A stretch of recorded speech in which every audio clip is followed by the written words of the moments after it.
Bueno, muy buenas a Juan Pablo Ávila, estudiante de décimo semestre, y a Valentina Vega, estudiante de sexto semestre, nuestros tutores pares de AIA Sistema Nervioso, que nos van a acompañar con la segunda charla de este módulo de cefalea sobre migraña y cefalea tensional. Tenemos también como invitado al doctor Sebastián Vázquez. Entonces, pues muchas gracias, tanto Juan Pablo como Valentina, como al doctor Sebastián, por estar acompañándonos hoy y les cedo la palabra a nuestros expositores para empezar con la revisión. Diego, muchas gracias a todos los asistentes. Como lo menciona Diego, mi nombre. Vamos a abordar el tema de migraña y cefalea. Como referencias para este encuentro académico, usamos una revisión narrativa del año 2018 enfocada precisamente en los temas de interés, migraña y cefalea tipo tensional, y asimismo dos artículos del manejo profiláctico y manejo. Cada uno de estos artículos nos permitió encontrar otros estudios primarios que complementaron el contenido de esta charla. En cuanto a los contenidos diagnósticos de la migraña, manejo abortivo y manejo profiláctico de la migraña, características clínicas y criterios diagnósticos de la cefalea tensional, manejo abortivo y manejo profiláctico de la cefalea tensional y las conclusiones.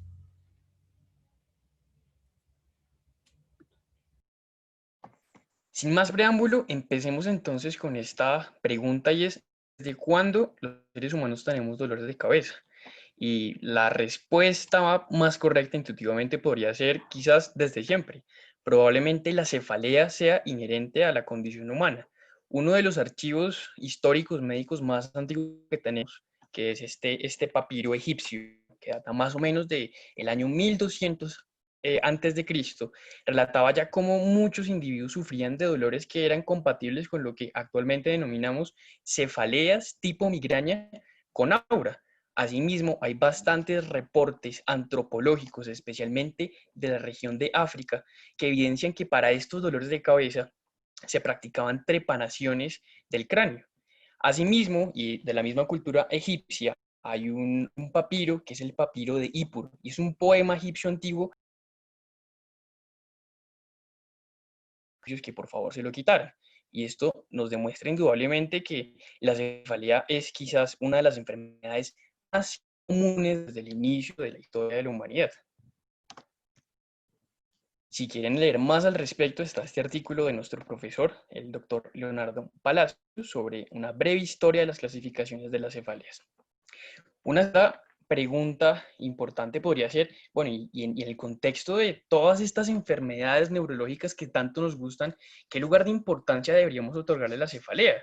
Porque, claro, tenemos el ataque cerebrovascular, tercera causa de muerte en nuestro país, el trauma, una de las principales causas de mortalidad y morbilidad en el mundo, en la enfermedad de Parkinson, la segunda enfermedad neurodegenerativa más frecuente. Entonces, ¿será que la cefalea está a la altura de la importancia de estas enfermedades? Y la respuesta indudablemente es sí.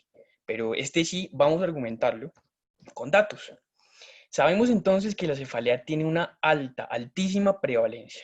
No obstante, su importancia ha sido subestimada a lo largo de diversos estudios a través de los años, debido a que es una enfermedad que, pese a su alta prevalencia, no tiene desenlaces fatales, pese a que son altamente incapacitantes. Hay algo que se llama el Global Burden of Disease, que inició en el año de 1990, más o menos para estimar el impacto de cada enfermedades que hay en el mundo, y para ese entonces ningún tipo de cefalea primaria fue incluida. Ya para el año 2000, en la segunda versión del Global Burden of Disease, se incluyó la migraña.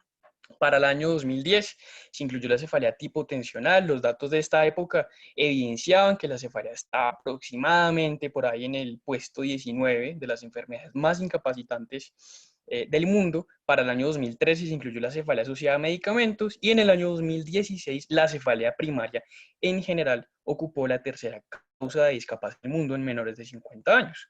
Vemos entonces cómo cada vez más los datos nos van mostrando la importancia de esta patología, pero en el año 2018 se hizo una revisión sistemática y metaanálisis, cogiendo todos estos años de los diversos resultados de los Global Burden of Disease, haciendo una metaregresión a través de esos estudios de corte transversal para evaluar el impacto real de esta patología población mundial.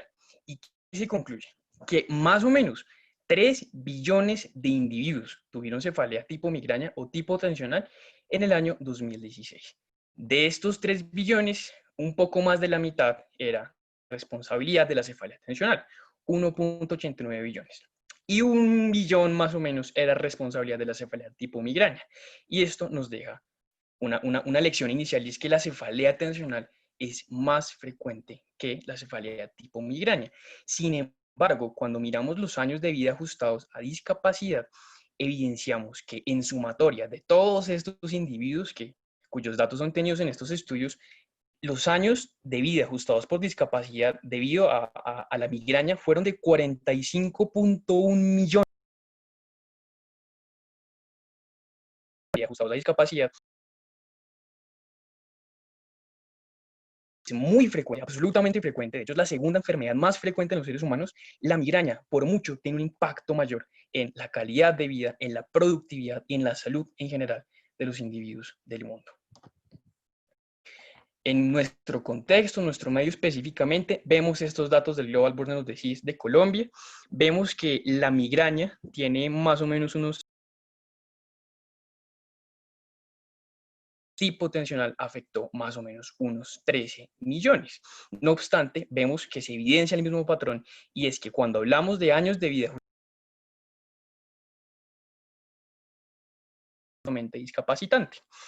Este mapa muestra la prevalencia de la cefalea tipo tensional. Vemos que en nuestro país ocupa más o menos unos 27.000 casos por cada 100.000 habitantes, altamente frecuente, mientras que la migraña para el año 2016 ocupó más o menos unos 12.000 casos por cada 100.000 habitantes.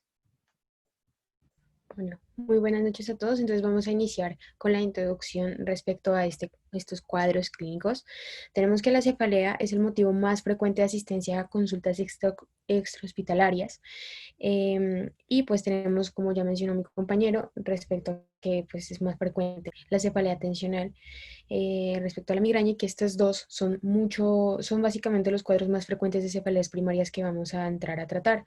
Solo el 1 o el 2% de las consultas por cefaleas crónicas corresponden a enfermedades crónicas intracraneales.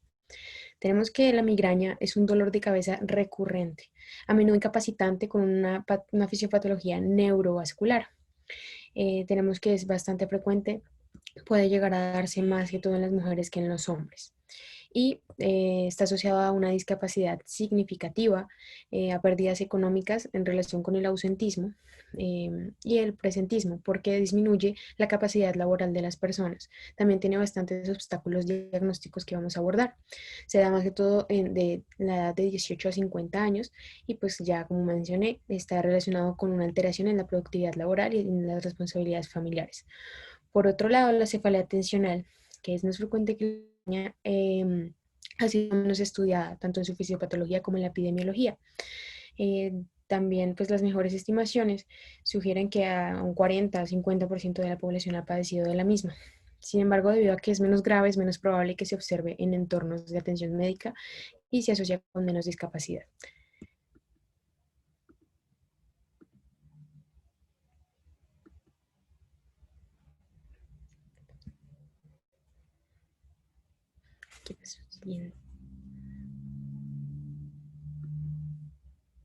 Okay. Entonces, en cuanto al diagnóstico de migraña y de cefalea tensional, podemos hablar de que la migraña se confunde con frecuencia con un dolor de cabeza tipo tensional. El estudio Spectrum, se encontró que este era un error diagnóstico común relacionado con el dolor de cabeza en los entornos de atención primaria. Existen pues varias fuentes de confusión diagnóstica.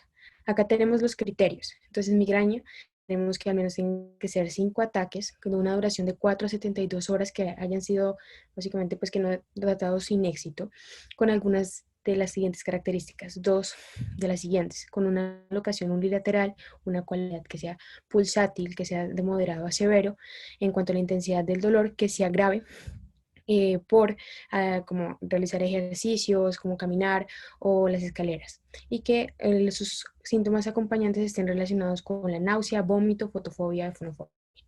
En cuanto a la cefalea tensional, tenemos que sea un número de ataques alrededor de 10, que dure de 30 minutos a 7 días, con dos de las siguientes características: que sea una localización bilateral, que sea como presional o en pincha, en banda, en casco, de leve a moderado, que no sea grave por la rutina física, como sí pasa con la migraña, y pues no debe cumplir ni con la náusea, ni con el vómito, ni con más de la fotofobia y la fonofobia.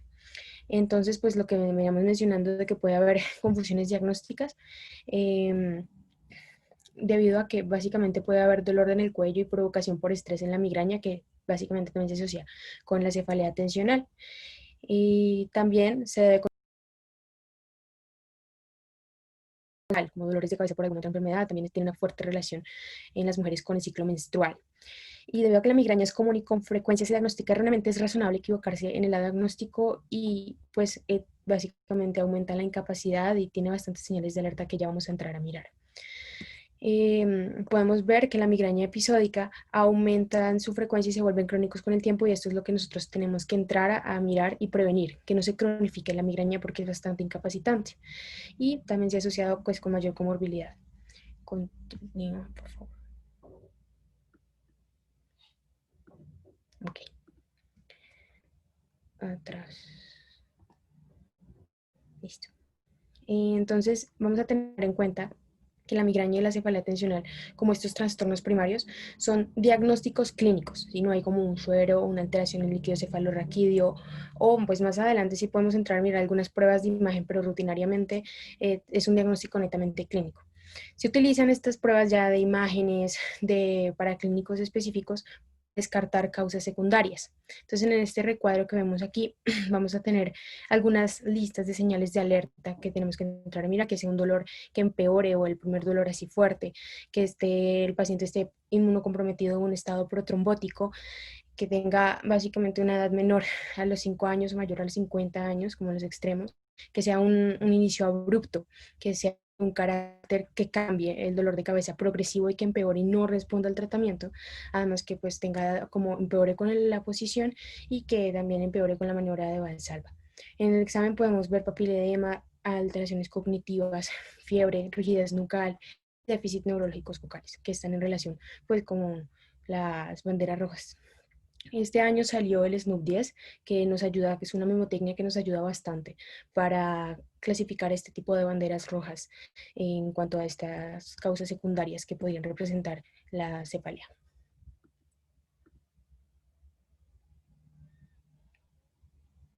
Ok. Iniciando acá, vamos a hablar en un primer momento de las migrañas. La migraña es esta cefalea caracterizada por el dolor hemicraneal pulsátil de intensidad moderada a severa, que generalmente dura de 44 a 72 horas. Podemos tener varios diagnósticos diferenciales en relación con el mismo. Tenemos síntomas asociados: sonofobia, fotofobia, osmofobia. Puede venir con un prodromo, pues viene con un prodromo, puede venir uno con unas auras que están relacionadas con parestesias, trastornos del habla, disfunción transitoria igualmente. La migraña se puede dividir en sin aura, con aura crónica y estatus migrañoso. Y tenemos algunos factores precipitantes que pueden ser comunes en relación con el estrés como principal factor: la menstruación, anticonceptivos, ejercicio, exceso, falta de sueño,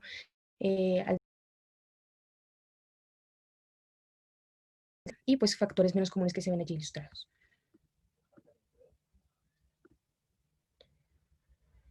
¿Qué pasa? Entonces aquí vemos una imagen bastante clara de toda la ilustración de cómo se siente una migraña. Entonces me pareció bastante pertinente traerla con todos los síntomas asociados que ya hemos mencionado. Vamos a iniciar con la migraña con aura, que vamos a definir que puede ocurrir básicamente en ausencia de la cefalea. Se dan un tercio de las personas que tienen el diagnóstico de migraña. El aura visual es la más común y el aura típica incluye cambios sensoriales y habla disfásica. ¿Qué es el aura? El aura son estas alucinaciones que pueden ser elementales en relación con pues, las visuales, estrellas, manchas, ángulos, estas ilusiones visuales, escotomas, aneurosis transitorias, cambios campimétricos y un fenómeno de fortificación, que ya vamos a ver qué es. Aproximadamente este tercio de las personas lo tiene y el criterio diagnóstico se encuentra allí. Pueden ser auras que ya mencionamos que pueden ser de varias etiología, de varias características visuales, sensoriales, del habla, lenguaje, motoras, del tallo o retinales, con los síntomas asociados a una migraña común, que tenga, bueno, el aura debe durar de 5 a 1 hora, de 5 minutos a 1 hora, que sea básicamente como en sucesión con los síntomas de la migraña y que sea unilateral, que sea un síntoma positivo y pues que acompañe posterior al dolor de cabeza. Puede ocurrir en ausencia de los síntomas del dolor de cabeza pues el subtipo del aura más común que vamos a tener es la visual, pero también hay otros tipos como que se acompañan con la misma, que es el aura disfásica. También el aura relacionado con la hemiplegia, que es una migraña que se presenta con un aura que incluye una debilidad motora y debe diferenciarse del entumecimiento en el examen neurológico que se le realice al paciente. Debe distinguirse el aura de los síntomas prodromicos de la migraña, como cambios de humor, aumento o disminución del apetito, fatiga o síntomas autonómicos sistémicos. Y pues tener en cuenta también que los síntomas visuales pueden acompañar a la migraña y eso es diferente del aura visual, pues porque los síntomas van a estar durante el episodio de la cefalea, mientras que el aura lo va a preceder. Los pacientes no deben recibir un diagnóstico de migraña con aura si existe una incertidumbre sobre los síntomas debido al tratamiento de las implicaciones del riesgo cardiovascular, porque esto se ha visto que las mujeres con migraña tienen un riesgo 2 veces mayor de un ataque cerebrovascular isquémico en comparación con las mujeres sin aura, pues en relación con los estrógenos que aumentan este riesgo y por eso se debe ver también si la mujer está tomando una terapia anticonceptiva, si se debe continuar ese tratamiento o diferenciarlo. Entonces, continuando, vamos a tener aquí los criterios diagnósticos que ya hemos visto, que pueden ser sensoriales, visuales, habla motora. Quería enfatizar un poco en las del tronco cerebral, que pueden relacionarse con la disartria, el vértigo, de fortificación, que es una percepción visual clara, que son como básicamente líneas dentadas que se dispersan en el campo visual y que hacen como la asemejación a unas murallas o unas fortificaciones.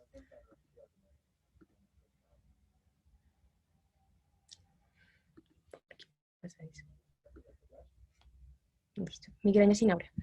Entonces, pues aquí tenemos que es el carácter que ya hemos hablado bastante, pulsátil, moderada, severa de 4 a 72 horas, se asocia con náuseas y vómito, fotofonofobia y empeora con la actividad física. Y los criterios diagnósticos son prácticamente los mismos. No vamos a tener este cuadro o síntoma que puede presentarse, preceder el cuadro de la cefalea. Y pues ahí también hacemos el diagnóstico.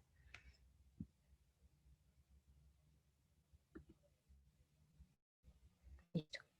En cuanto a la migraña crónica, vamos a tener este diagnóstico de la cefalea con las características, pero va a tener una duración mayor de 15 días al mes por más de 3 meses. Y pueden lo mismo siempre más de los 5 ataques, puede ser no sin aura y pues va a tener esta duración que es mayor a la usual. Entonces tenemos que entrar a mirar qué se puede hacer allí. Junto al estatus migrañoso, que se define con una migraña cuyos síntomas son debilitantes para el paciente y no resuelven las 72 horas. Entonces vemos allí los criterios, que va a ser un mayor a 72 horas con los criterios de que puede ser con o sin aura, típica, una aura típica o típica, pero va a tener una mayor duración y una mayor severidad. No se va a controlar y pues es entrar a mirar, puede ayudar allí al paciente.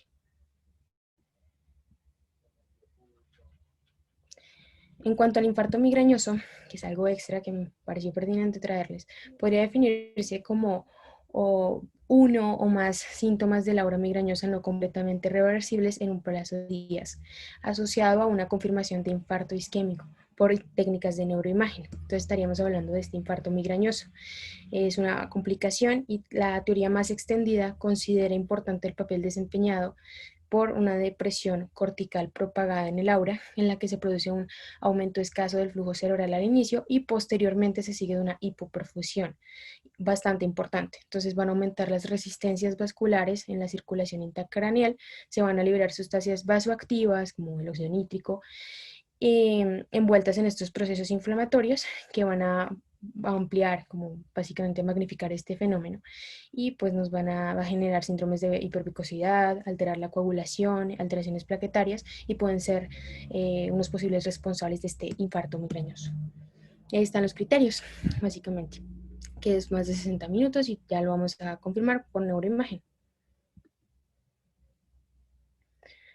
En cuanto a los desencadenantes, pues hay un montón de desencadenantes. Los que hemos encontrado asociaciones con el estrés emocional, pero también en la asociación de la hormonal, alteraciones en la comida, del clima, del sueño, de los olores, dolores en el cuello, las luces, el alcohol, el tabaco, alteraciones pues en el sueño relacionado con lo mismo, el calor, la comida, el ejercicio y la actividad sexual, que están relacionadas principalmente el estrés. Y de allí podemos entrar a mirar y analizar un poco en qué está encaminado el tratamiento no farmacológico.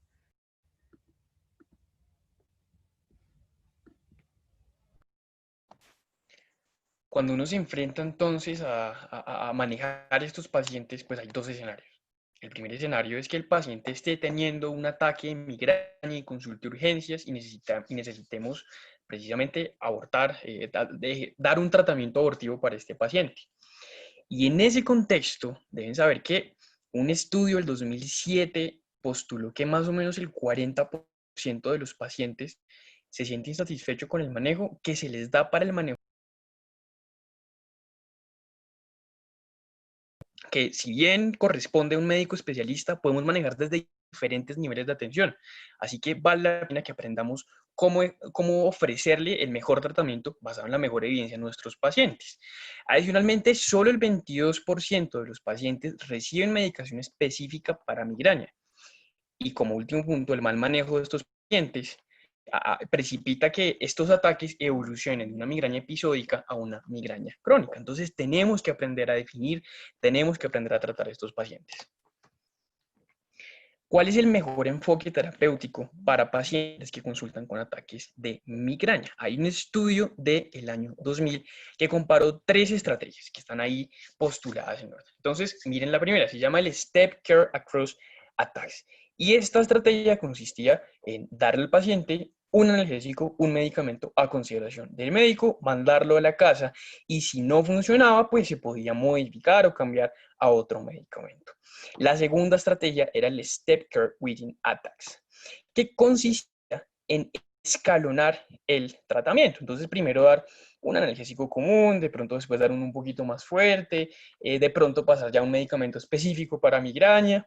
Y la tercera estrategia consistía en el Specified Care, que tenía en cuenta el grado de severidad que expresaba el paciente a través de una escala que se llama MIDAS, de la intensidad de esta cefalea, y de acuerdo a la intensidad referida por el paciente, se escogía la mejor terapia, y este estudio demostró que la mejor estrategia era definitivamente la última, un tratamiento enfocado, personalizado en el paciente, personalizado en la severidad de su dolor y en sus características particulares.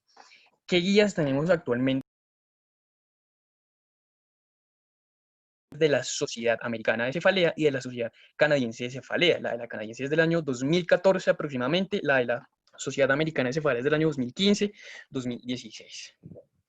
Según ambas guías, la primera línea es triptanes. Es evidencia A, una muy buena respuesta para estos medicamentos. Pero también hay algunos analgésicos comunes como el acetaminofén, algunos AINES.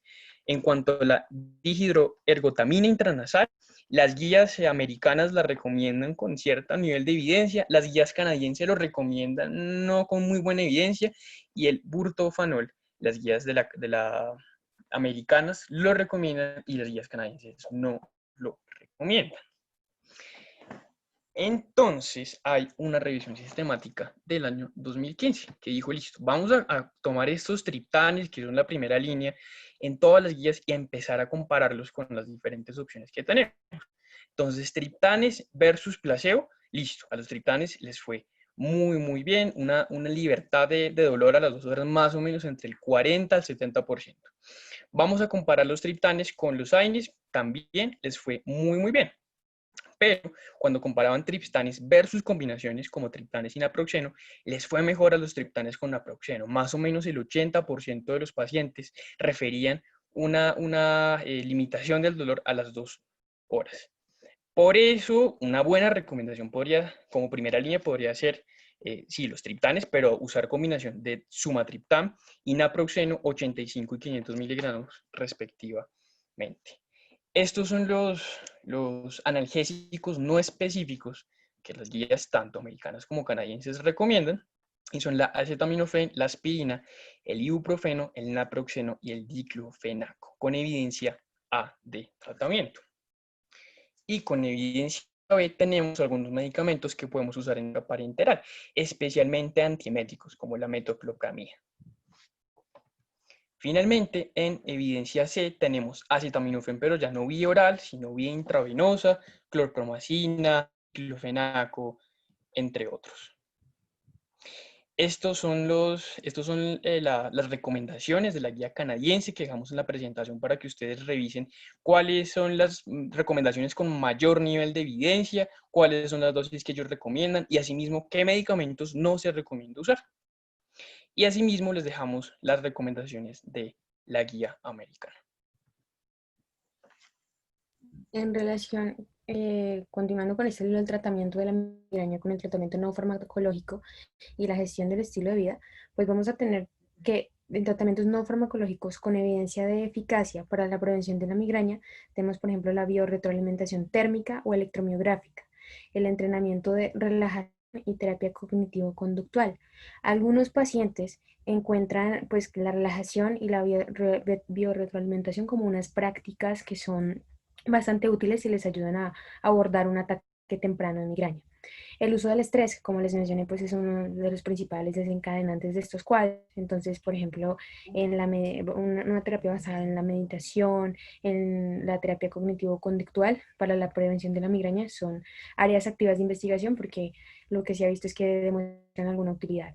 También debe advertirse al paciente que hay factores modificables como la ingesta de alimentos, el manejo ya individual del estrés y factores no modificables como la herencia o el sexo. Entonces podemos decirle como evitar factores predisponentes en relación con el alimento, el inadecuado manejo del estrés y cambios bruscos de temperatura. En relación con esos hábitos de estilo de vida positivos, también que incluyen el ejercicio regular, una hidratación adecuada, como alimentarse con regularidad, evitar desencadenantes conocidos ya por el paciente, que pueden ser como factores gatillo, que pueden aumentar la frecuencia de dolores de cabeza. El sueño también tiene un mayor impacto, la duración del sueño, la calidad del mismo, intervenciones dietéticas para la prevención de la migraña se ha visto que tiene muy buena evidencia. Sin embargo, pues de todos modos hay que investigar un poco más al respecto. A pesar de esto, pues hay muy pocos estudios científicos que apoyen una restricción dietética. Si los pacientes han notado que hay determinados alimentos desencadenantes, pues pueden intervenir ellos mismos para evitar estos cuadros. Y pues las pautas de la Academia Estadounidense de Neurología encontraron que el magnesio, la vitamina B2, que es la riboflavina, la matricaria, tenían una evidencia a nivel B de eficacia y la coenzima Q10 una evidencia a nivel C para la prevención de la migraña. También en relación con un extracto de algunas plantas, pero pues esto dicen que es nivel A, pero no está muy bien aceptado y no está permitido debido a la toxicidad hepática. En adición, existe un interés creciente también por los pacientes en el cannabis medicinal, como algo pues interesante, y tratamientos cannabinoides para la migraña y otros tipos de dolor de cabeza. Hay escasez de evidencia de buena calidad en esta área. Aunque se han publicado algunos informes de casos positivos, pues muchos pacientes también informan este beneficio analgésico con la marihuana o el aceite de cannabinol. El consumo de marihuana se ha portado también como un factor de riesgo para el síndrome de vasoconstricción cerebral reversible, que causa como un vasoespasmo cerebral y puede llevar a un ACV isquémico o hemorrágico. Pues también una falta de buena información sobre la seguridad de esto en poblaciones vulnerables puede llevar a que se incrementen estos cuadros. Entonces, pues ahí vemos los tratamientos y su nivel de evidencia.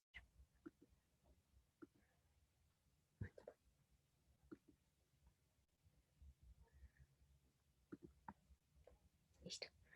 En cuanto al tratamiento pues, preventivo ya, específicamente hablando de los fármacos,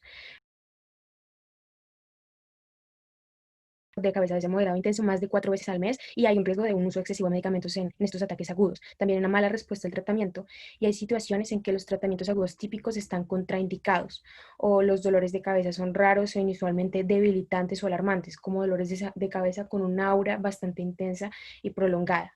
Tenemos que tener en cuenta que estos pues la mayoría del tratamiento preventivo para la migraña son medicamentos que no están diseñados para la migraña, están diseñados para depresión, para como efecto antihipertensivo y demás, para la epilepsia. Entonces, pues por eso mismo, pues hay que tener en cuenta los riesgos adversos, los factores y las reacciones adversas del medicamento en los pacientes para poderlos recetar. El mejor nivel de evidencia que encuentran es la amitriptilina como antidepresivo y pues posteriormente con los antihipertensivos como el atenolol, metoprolol y demás que allí se encuentran si lo quieren revisar. Posteriormente encontramos los antiepilépticos como el topiramato, el gabapentin, también el valproato de sodio y continuamente encontramos también la onabotulina, la toxina onabotulina A, la memantina y el erenumab, que ya vamos a hablar un poco más al respecto, que está en investigación y es bastante interesante. Es un anticuerpo monoclonal, ya vamos a hablar al respecto.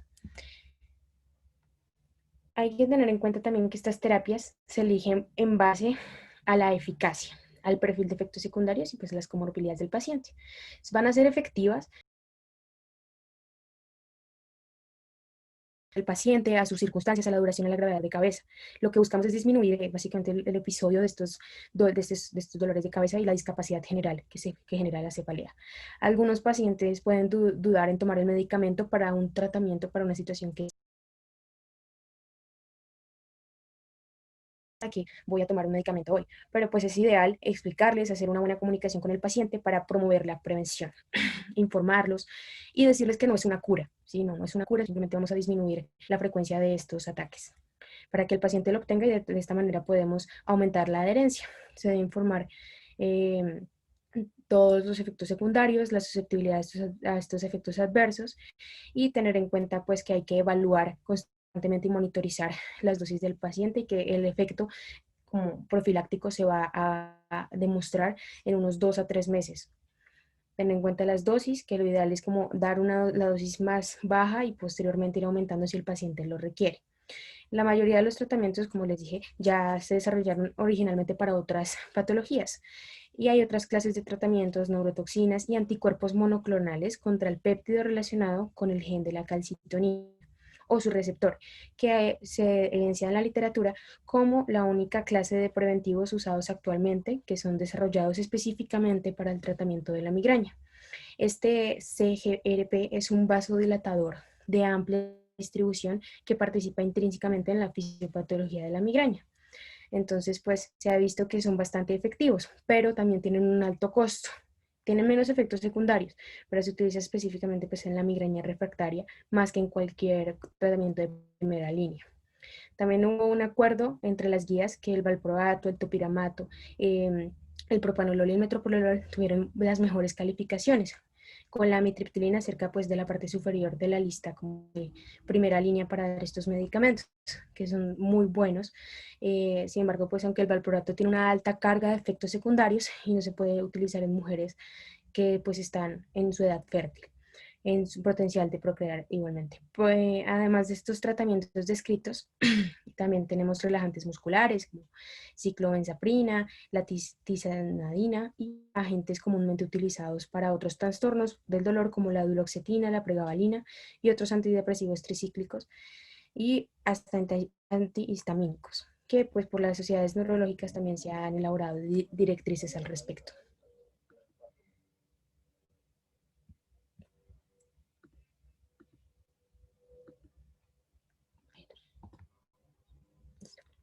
Entonces, como les venía mencionando, se recomiendan modificaciones del estilo de vida para evitar el desencadenante de las migrañas. Entonces hay que mirar de acuerdo a la situación característica del paciente. Ahí están en orden alfabético las recomendaciones que ya hemos hablado. Lo que buscamos es reducir el número de días de las migrañas, el porcentaje de su frecuencia, los efectos adversos y pues promover una mejor calidad de vida del paciente. En cuanto a ya específicamente la modificación de los estilos de vida, vamos a tener que primero se recomienda un horario diario estable, es decir, que el paciente tenga una rutina establecida, tenga sus horas de sueño bien establecidas y que las cumpla a cabalidad, que coma regularmente, se ejercite, que sea determinado como una intensidad moderada, que es 150 minutos por semana, generalmente dividido de 3 a 5 sesiones para la prevención de esta migraña en los adultos, y evitar estilos de vida pues que aumenten su estrés. Se ha visto evitar pues los factores de riesgo que cronifican todo, como la obesidad, el sueño, la cafeína, enfermedades psiquiátricas, ya cefaleas basales, medicamentos. Entonces, en un primer lugar, la cafeína, que pues se ha visto que como un antagonista de receptor de adenosina, se puede suspender y de 2 a 3 meses se ha visto que puede disminuir como tal esta presencia de estos ataques. Posteriormente tenemos al sueño, que también el tratamiento eficaz de las alteraciones del sueño mejora la migraña, entonces es muy importante identificar si hay algún trastorno del sueño y pues decirle al paciente que tiene que mantener una buena higiene del sueño para evitar la presencia de estos ataques. Posteriormente, el sobreuso de los medicamentos, que es un factor de riesgo, que ya vamos a hablar al respecto también, que son analgésicos simples de 15 o más días al mes, pero los triptanos, dihidroergotamina, analgésicos combinados y opiáceos en combinación con el butalbital, 10 días o más al mes hacen el diagnóstico de una cefalea, bueno, una migraña en relación con el abuso de los medicamentos. Y la obesidad, que sabemos que la obesidad es un estado proinflamatorio crónico, que es un riesgo moderado y pues la pérdida de peso se ha evidenciado que mejora la migraña. Entonces se considera un tratamiento en relación con el estilo de vida. Las indicaciones para la prevención adicional de la migraña están allí expuestas. Son 3 o más dolores de cabeza moderados o severos que tengan un deterioro funcional y no respondan a estos tratamientos agudos. De 6 a 8 días con dolor de cabeza por mes, incluso sin los medicamentos, si los medicamentos son efectivos.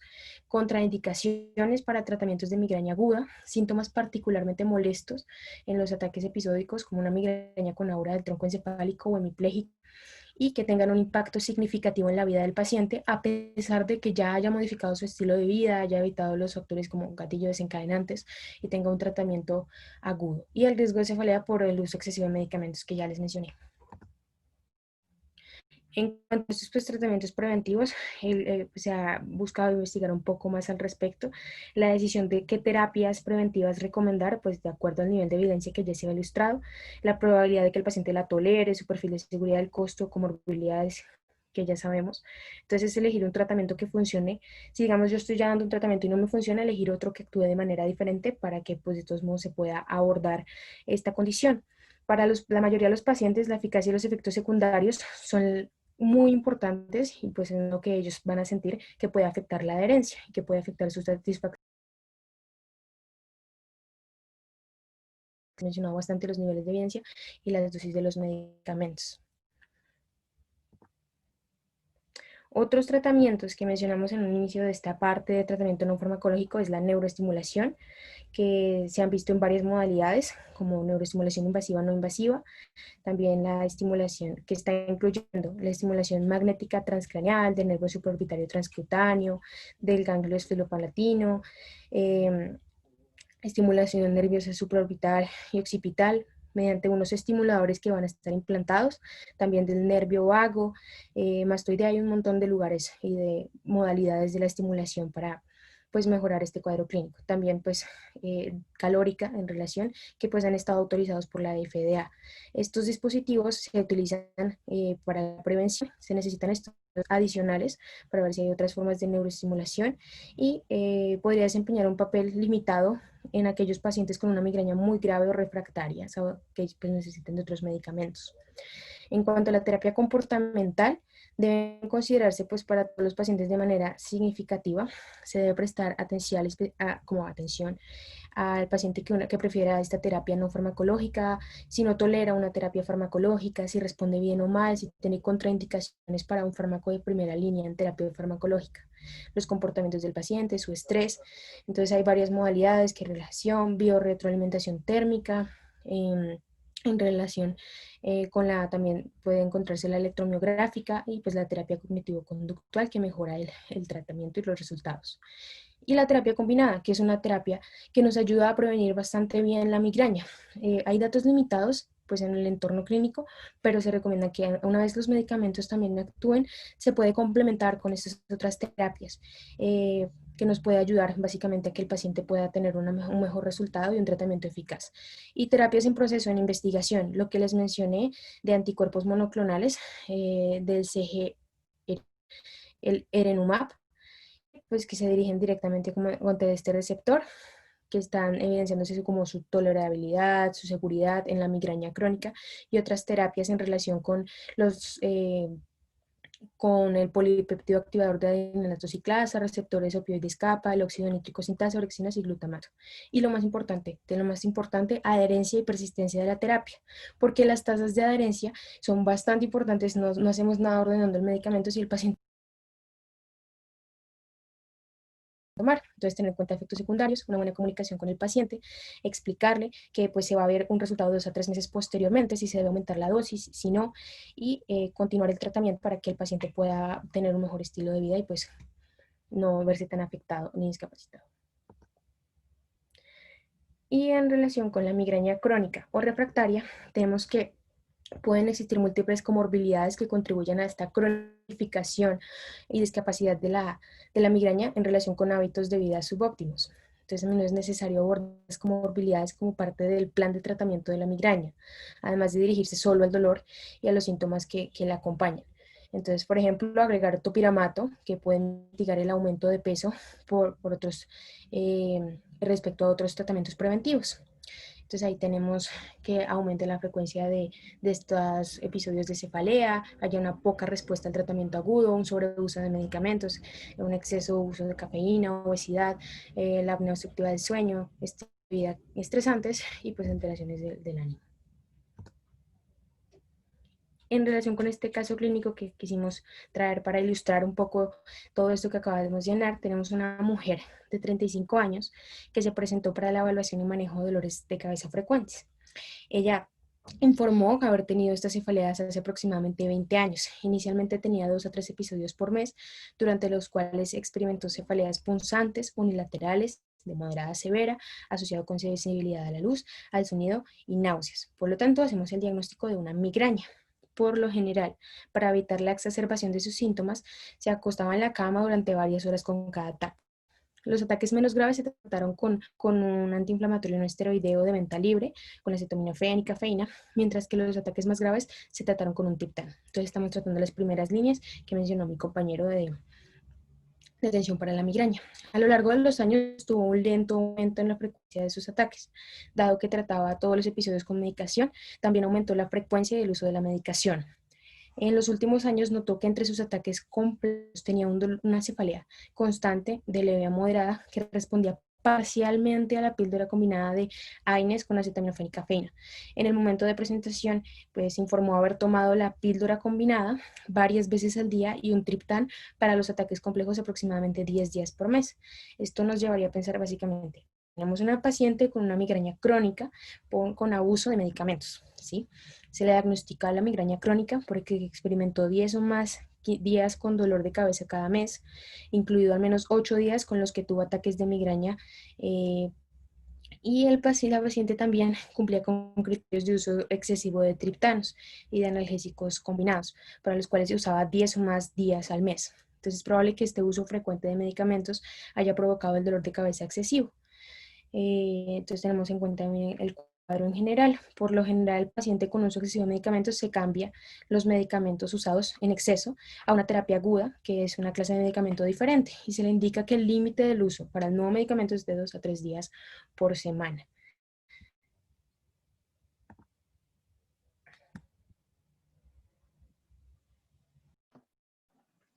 Con relación a la cefalea tensional, como mencionamos previamente, es la más frecuente de las cefaleas primarias y además es una de las patologías más frecuentes en general, en medicina general en el ser humano. Se estima que del 70 al 80% de la población mundial sufrirá de cefalea tensional episódica en algún momento de su vida. Y asimismo, ya de 1 a 3% de la población mundial va a sufrir de cefalea tensional crónica. Los criterios diagnósticos los estableció la tercera clasificación internacional de las cefaleas y dividen a este tipo de cefaleas en 6 categorías que vamos a ver más adelante. ¿Cómo es el cuadro clínico típico de estos pacientes? Usualmente es una cefalea de intensidad leve, quizás hasta moderada. No se acompaña, como si lo hace la migraña, de náuseas, vómitos, sonofobia o fotofobia. En su localización suele escribirse como un dolor opresivo, usualmente bilateral, bifrontal o bitemporal, pero realmente puede tener varias localizaciones. Puede estar, por ejemplo, suboccipital.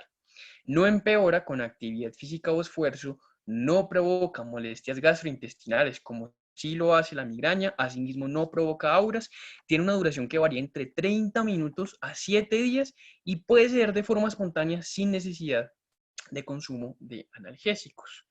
La clasificación, según la tercera clasificación internacional de las cefaleas, es en 6 categorías. Estas 6 categorías son la cefalea tensional episódica infrecuente, la cefalea tensional episódica frecuente, la cefalea tensional crónica y a su vez cualquiera de esas tres pueden ser con o sin espasmos pericraneales. Los criterios diagnósticos de estas 6 categorías son bastante similares. Lo que cambia es realmente la evolución temporal, el número de episodios que un paciente puede tener al año y asimismo el compromiso o no de los músculos. Veamos, por ejemplo, los criterios diagnósticos de la cefalea tensional episódica infrecuente. Se requiere al menos 10 episodios, es decir, así como en la migraña se requería al menos 5, aquí necesitamos 10 episodios para poder hacer el diagnóstico. Y tienen que ocurrir una frecuencia menor a 1 al día por mes, es decir, menos de 2 episodios al año, que cumplan los criterios B y D. ¿Cuáles son los criterios B? La duración, que tenga una duración entre 30 minutos a 7 días, debe tener al menos 2 de las siguientes características clásicas de este dolor, ya sea que sea un dolor bilateral, que sea este dolor opresivo o no pulsátil, que sea de una intensidad leve a moderada o que no sea agravado o empeorado por el ejercicio y la actividad física. Y el criterio D implica que tiene que tener ambas premisas planteadas. No debe tener ni náuseas ni vómito y no debe tener más de una, o fotofobia o sonofobia. Finalmente, que no haya un mejor diagnóstico para clasificar el tipo de cefalea de nuestro paciente. Las demás variantes de esta cefalea van a ser bastante parecidas, los criterios diagnósticos no cambian salvo por el tiempo.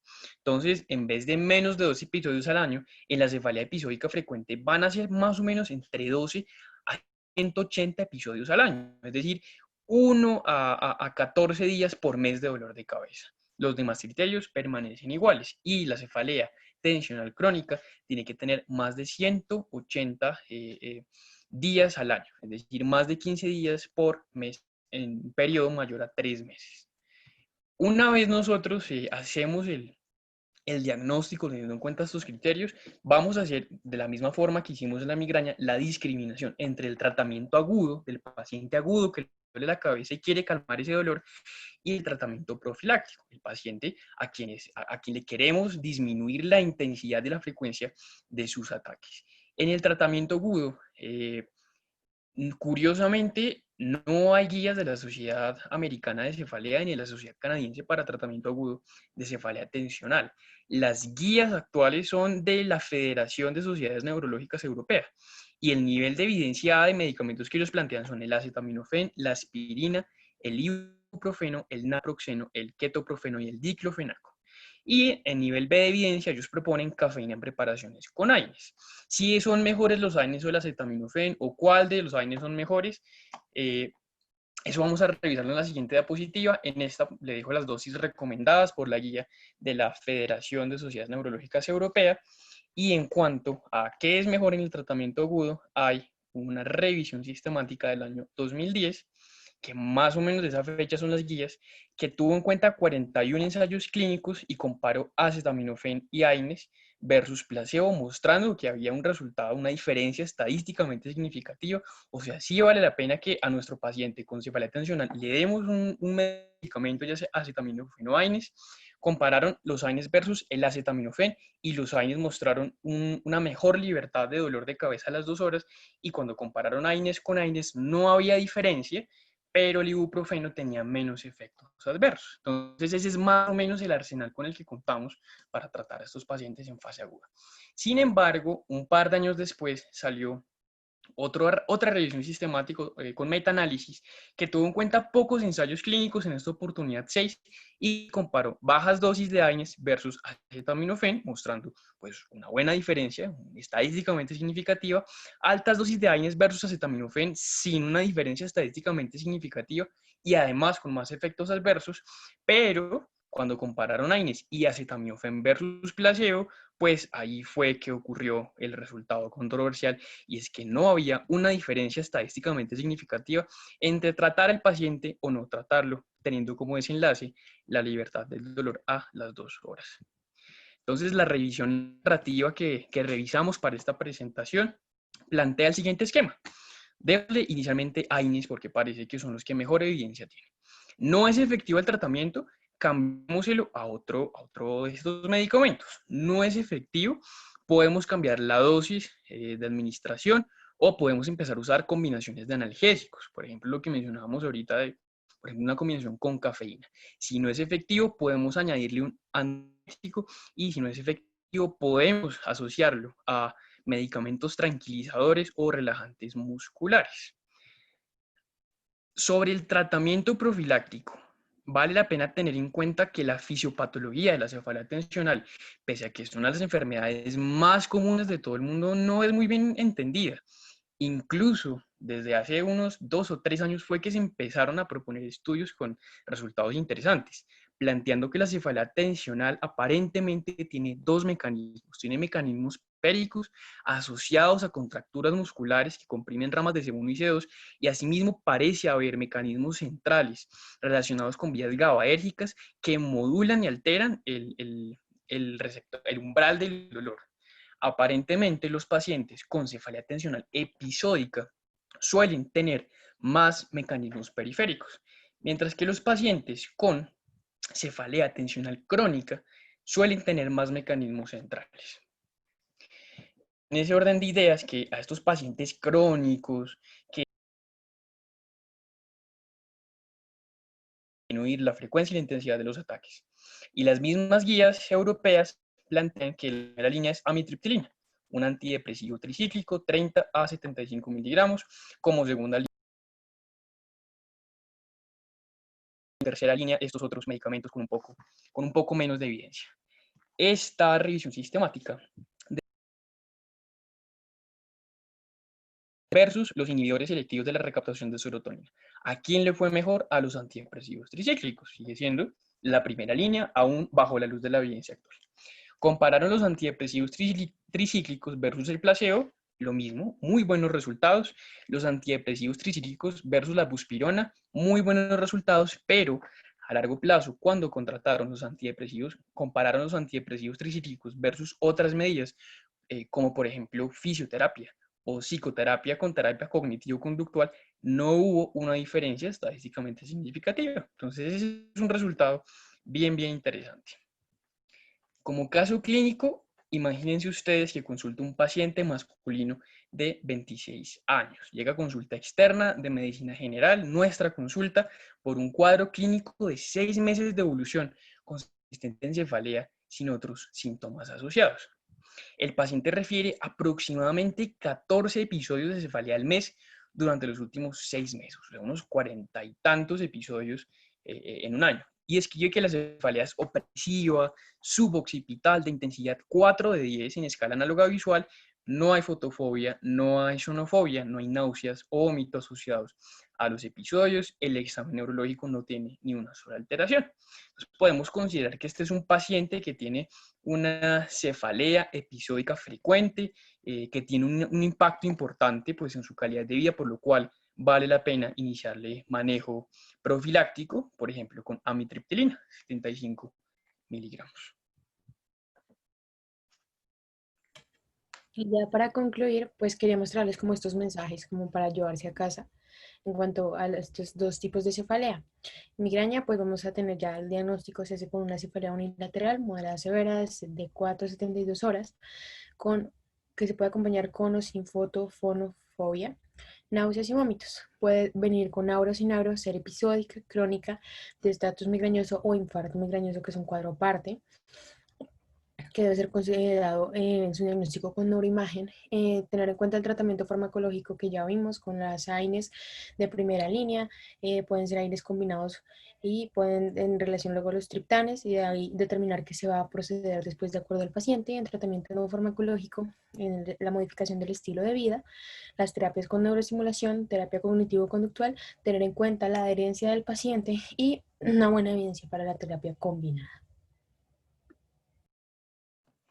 Y asimismo, como conclusiones de la cefalea tensional, debemos tener en cuenta entonces que suele ser una cefalea bilateral, de baja intensidad, con una duración que oscila entre los 30 minutos a los 7 días, puede acompañarse de espasmos pericraneales o espasmos de los músculos del cuello y no tiene síntomas de migraña. Se divide en 6 categorías de acuerdo a su evolución temporal. Se han planteado mecanismos periféricos y centrales que se correlacionan a sí mismo con las diferentes categorías y su evolución temporal, y tenemos que tener en cuenta cuáles son las recomendaciones para el tratamiento agudo y cuáles son las recomendaciones para el tratamiento profiláctico.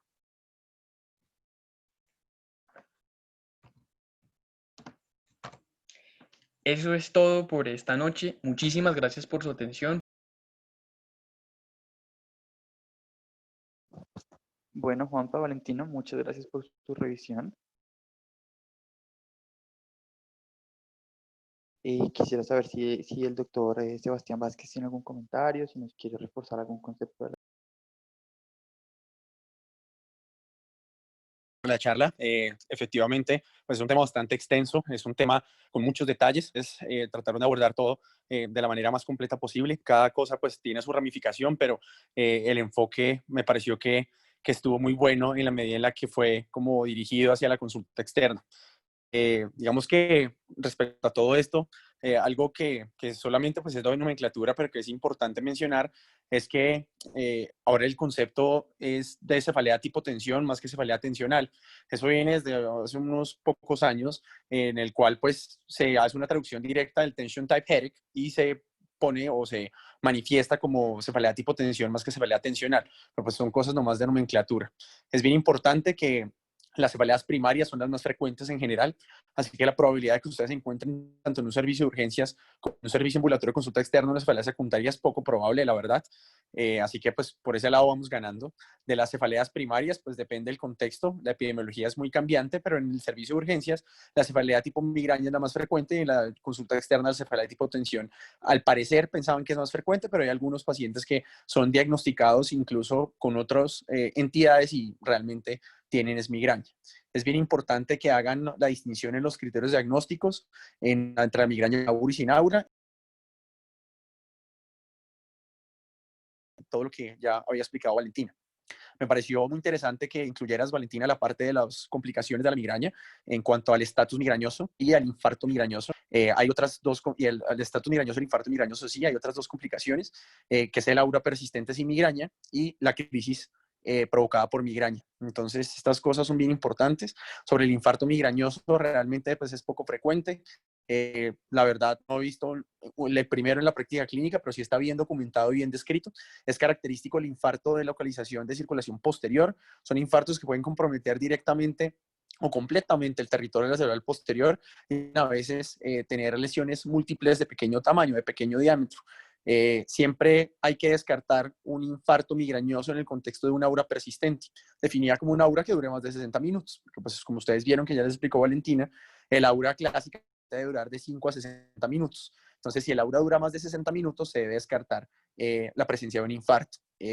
Ya el aura persistente se sabe igual que es una complicación, se ha vinculado el aura persistente con una recurrencia de otras complicaciones, o recurrencia de esa complicación e incidencia de otras complicaciones, y además favorece que el paciente a largo plazo pueda tener cronificación de la migraña.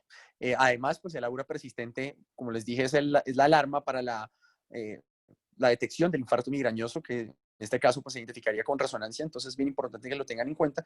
Y las otras dos complicaciones, que es el estatus migrañoso y las crisis provocadas por migraña, la última pues es bastante poco frecuente, o sea, por si se puede usar ese término contradictorio, la verdad es exótico ver algo así.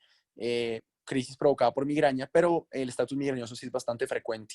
El enfoque cambia un poco desde el punto de vista terapéutico en este caso, en el estatus migrañoso, porque realmente vemos que el manejo convencional no necesariamente va a mejorar el paciente y puede... Los de primera línea sirven muy bien, medicamentos como los triptanes, la metoclopramida, son medicamentos que sirven mucho, pero siempre advirtiendo que no se le haya dado metoclopramida antes al paciente, se pueden usar otro tipo de medicamentos, también antagonistas del receptor de 2 de dopamina, como el haloperidol.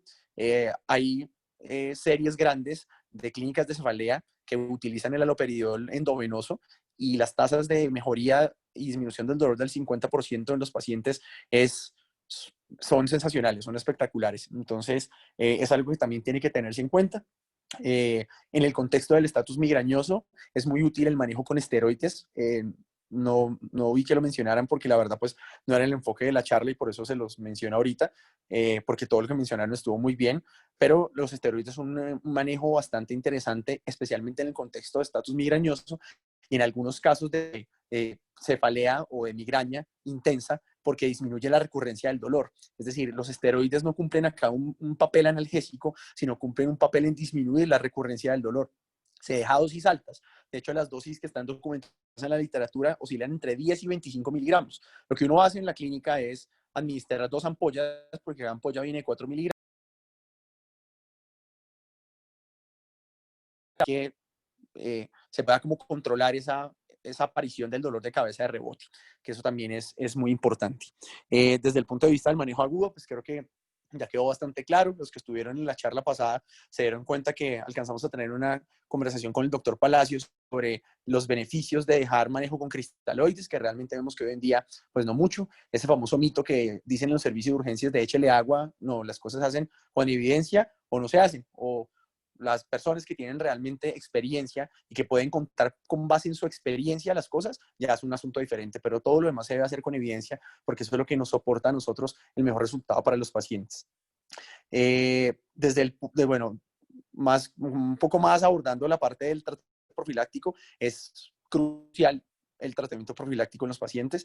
Ahí Valentina les dio las indicaciones. Las últimas indicaciones que ella dio, donde decía que 3 o más días de dolor, ahí lo ponen en la guía como podría darse o debería darse, ¿sí? Que lo ponen como should, ¿sí? Entonces, eso pues podría considerarse. No es el mismo caso de cuando el paciente tiene, por ejemplo, 4 días de dolor.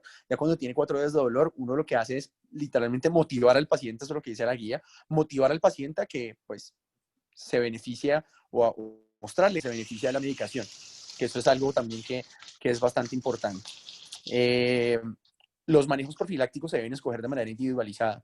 A pesar de que tengamos manejos de primera línea, de segunda línea, los manejos deben ser específicos y particulares para cada paciente.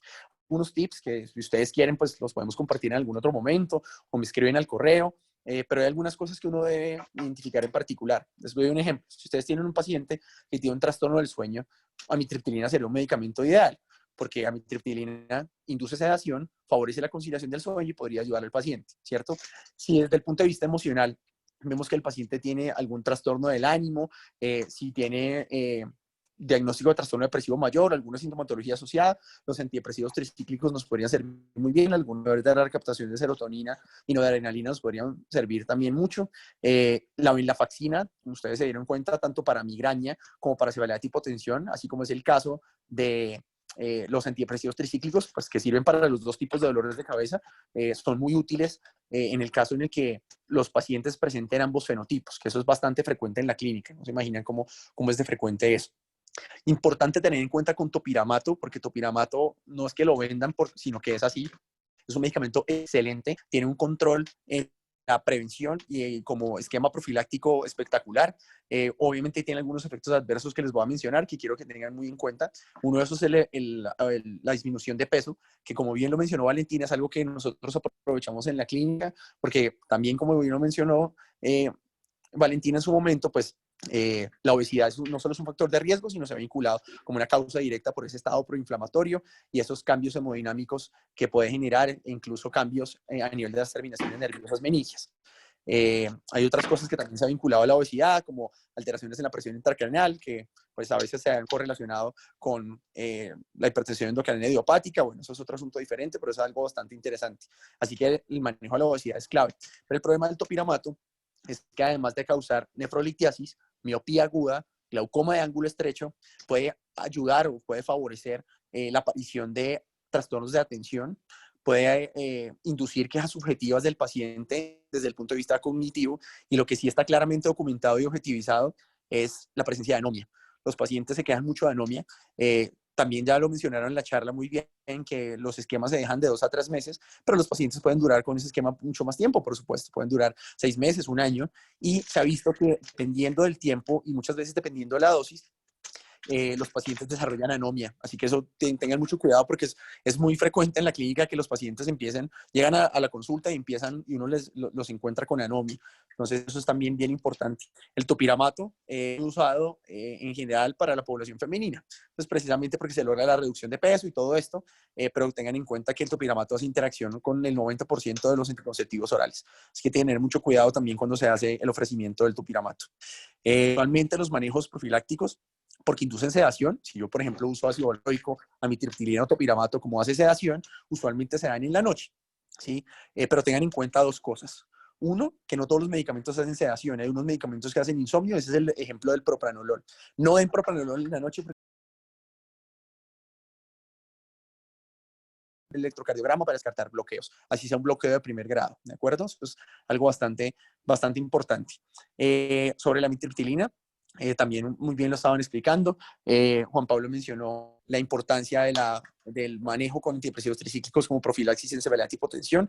Tengan nomás en cuenta una cosa, y es que a pesar de que tanto en migraña como en cefalea y hipotensión dan algunas dosis de medicamentos, estas dosis son tituladas. Les voy a poner un ejemplo. Propranolol, si ustedes se meten, qué sé yo, métanse a Medscape, a UpToDate o lo que quieran. Dice que la dosis de profilaxis de propranolol es de 80 miligramos. Sí, es una dosis alta. Y muchas veces mencionan, por ejemplo, medicamentos como triptilina, que la dosis es de 75 miligramos. Ustedes le llegan a iniciar al paciente de una manera abrupta esa dosis y seguramente van a tener efectos adversos. Entonces, una buena estrategia es hacer una titulación de 1 a 2 semanas para obtener la dosis terapéutica. A los pacientes les va a ir muy bien. Tengan mucho cuidado con topiramato y depresión, porque el vínculo que hay entre topiramato, depresión y tasa de suicidio es ridículo. De verdad que es ridículo, así que tengan mucho cuidado en pacientes con trastornos emocionales y topiramato, que eso es muy grave, la verdad. Es algo que toca tener muy en cuenta. Y finalmente, también como lo mencionaron los dos en la charla, realmente esto es un diagnóstico clínico. Realmente el uso de imágenes, porque a todo el mundo le toman imágenes, ¿sí? El uso de imágenes debe restringirse a los dientes. Hay, digamos, dos líneas en las cuales uno toma imágenes. Una línea que es la que usan más los neurólogos enfocados en cefalea, y es que si el paciente en general no cumple ningún criterio de cefalea primaria, le toman una imagen.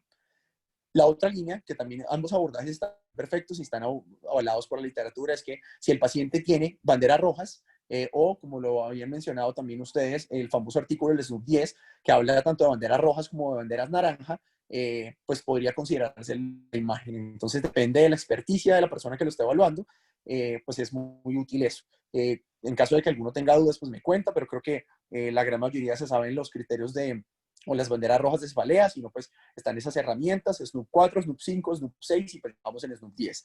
La idea es que ustedes adopten el sistema que más sea cómodo para ustedes, que más le permita hacer un enfoque del paciente no solo rápido, sino un enfoque dirigido y un enfoque adecuado, que es lo más importante en neurología. De resto, muy bien. Felicitaciones por la... Vale, doctor, muchas gracias. Voy a leer las preguntas. Y la primera pregunta que tenemos dice, un paciente en urgencias con hipertensión arterial no controlada y factores de riesgo cardiovasculares y tiene una migraña moderada a severa, ¿cómo debería ser el manejo? Vale, ahí las preguntas para el que quiera, Valentina o Juan Pablo, adelante. Cualquier cosa me avisa, estoy pendiente.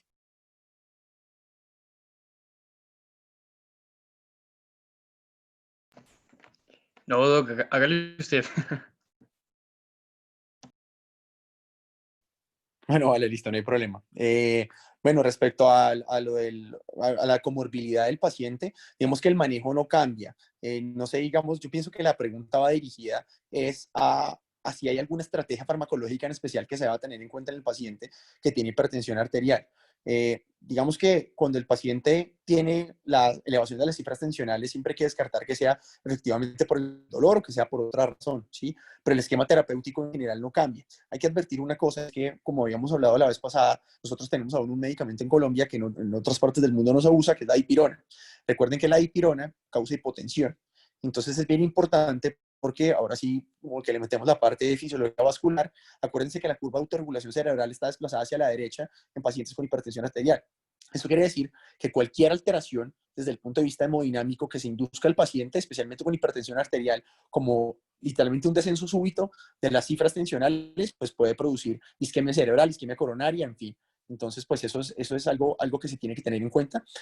Hay otra cosa importante y es que en el contexto del paciente con hipertensión arterial, yo pensaría que hay que, no necesariamente está contraindicado porque muchas veces mencionan que si el paciente no tiene patología coronaria, pues ustedes se van a mirar las contraindicaciones absolutas, ojo, de triptanes o de ergotamina. Ustedes se dan cuenta que siempre hablan de enfermedad coronaria o enfermedad vascular periférica. Entonces, el paciente tiene enfermedad arterial oclusiva de miembros inferiores, por ejemplo, o tiene enfermedad carotidia, qué sé yo.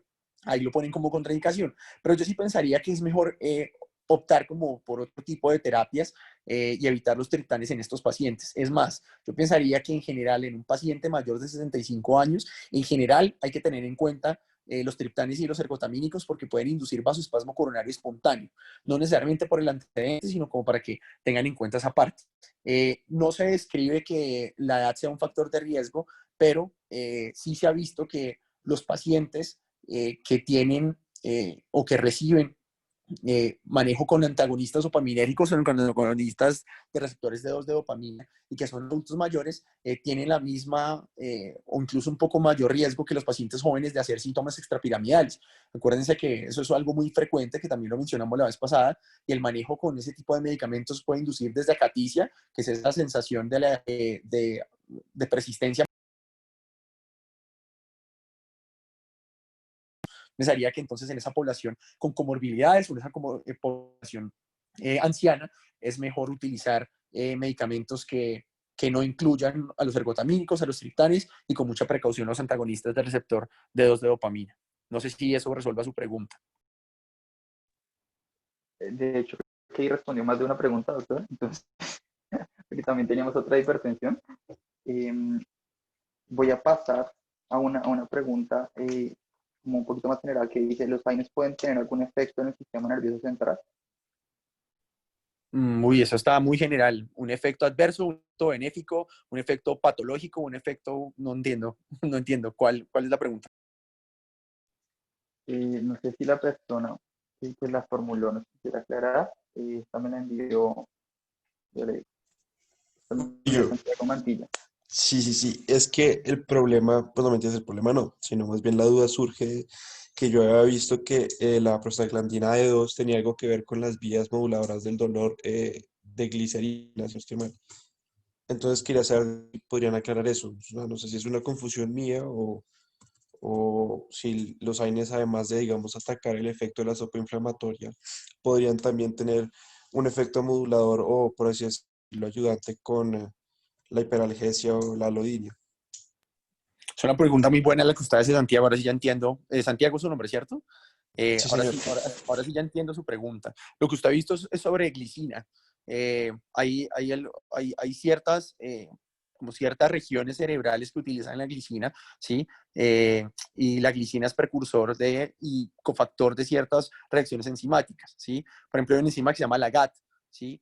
Y esa GAT se encarga de hacer síntesis de glutamato. La glicina se ha vinculado a efecto excitotóxico y también la glicina, pues a nivel periférico, más que central, actúa como neurotransmisor de las interneuronas, puntualmente en las interneuronas de Renshaw en la médula espinal. Eso lo digo porque usted preguntó sobre el sistema nervioso central general, más no cerebro.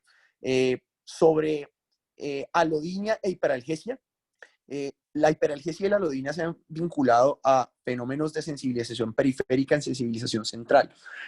Usualmente la alodinia, cuando se presenta alodinia en el cuero cabelludo, ya estamos encontrando sensibilización central, mientras que cuando se presenta hiperalgesia encontramos sensibilización periférica. Son dos fenómenos en general que son explicados por varios neurotransmisores, pero como usted bien lo mencionó, la parte de sensibilización periférica está explicada por inflamatoria. Al parecer es ahí más donde han funcionado los AINES, Santiago. Más que a nivel central, a pesar de esto, pues, que habíamos mencionado sobre los efectos que puede tener y eso, realmente vemos que actúas más sobre la sopa inflamatoria y es por eso que al disminuir la sensibilidad periférica, la sensibilización periférica, perdón, y al actuar más en el momento agudo del dolor, usamos ese esquema de AINES en ese momento y no en un momento crónico, o sea, no lo usamos como profilaxis. Otra cosa diferente que ustedes van a escuchar son profilaxis de AINES que nosotros hacemos, pero para ciertos tipos de dolor que se presentan de manera cíclica. Hay, por ejemplo, presentaciones de migraña que son relacionadas con el periodo menstrual. Y es muy frecuente decirle a las pacientes que cuando, en el caso de que sean, de que tengan lo regular, de que sean juiciosas,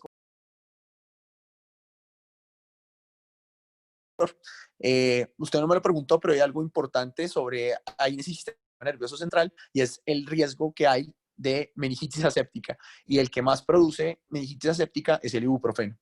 Ya que, pues, yo sé que usted no lo mencionó, pero también lo quería mencionar como efecto adverso a nivel del sistema nervioso central.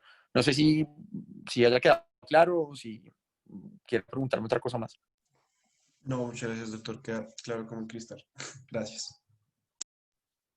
Gracias, doctor. Tenemos otra pregunta un poco sobre las diferencias patológicas de migraña con aura y sin aura y del por qué la migraña empeora. Diego, escucho muy mal. No sé si te pusiste audífonos o algo, pero escucho. Sí, ya, Perdón, doctor, perfecto. ¿ahí me escucha Cuéntame ahora mejor? sí, ya. Listo, listo. La siguiente es sobre la diferencia en términos de fisiopatología de migraña con aura y sin aura y de por qué se genera un aumento de la migraña con el ejercicio. Bueno, pues esa es una pregunta que se debió haber hecho en la charla anterior, porque esta charla, como bien la enfocaron los dos expositores, es una charla de enfoque clínico, diagnóstico y terapéutico. Pero bueno, digamos que la diferencia entre los dos es una cosa que los dos comparten una cosa y se diferencian en una. Lo que comparten es la teoría trigeminovascular, ¿cierto? La teoría del complejo trigeminocervical, de las terminaciones nerviosas trigeminales que van a inervar las porciones durales, pero lo que se diferencia en uno de los dos, o mejor dicho, lo que los diferencia a los dos es la presencia de despolarización cortical en expansión, ¿sí? O el cortical spreading depression, que es lo que ustedes encuentran. Lo que mencionaron la vez pasada, que hizo el doctor Leao, el doctor portugués, que lo hizo sobre los conejos y todo esto, ¿cierto? Sobre los ratones, y es un fenómeno de despolarización hacia adelante, si me hago entender, con una hiperpolarización hacia atrás. O sea, hagan de cuenta, a ver cómo se los voy a explicar, hagan de cuenta que es un tsunami, o es una ola, ¿sí? Es una ola mejor. Hacia adelante de la ola, yo voy a tener despolarización. O sea, todo lo que vaya recorriendo la ola se está despolarizando, pero todo lo que vaya detrás de la ola se hiperpolariza. Esta onda en expansión o esa despolarización en expansión usualmente se autolimita hacia la región frontal. Es por esa razón que nosotros no vemos de manera frecuente auras motoras. Si no vemos auras sensitivas por el compromiso parietal, vemos auras visuales muy frecuente por ese inicio occipital que tiene, y podemos ver auras de lenguaje por el compromiso de las áreas usualmente temporales y hay algunas áreas de asociación temporoparietales. Esa es la principal diferencia. Hay un fenómeno eléctrico, hay un fenómeno eléctrico metabólico, por decirlo así, que tiene que ver con esta despolarización e hiperpolarización simultánea llamada depresión cortical en expansión. Esa es la diferencia fisiopatológica en las dos, ¿de acuerdo? La razón por la que se ha vinculado que el ejercicio pueda aumentar la migraña, pueda favorecer los episodios de migraña, ¿sí? Tiene que ver con un aumento de la actividad simpática. Cuando se genera el ejercicio, hay un aumento de esa actividad simpática. Al parecer, esa actividad simpática actúa algunas vías reflejas del sistema trigémino cervical que favorece la aparición de la migraña.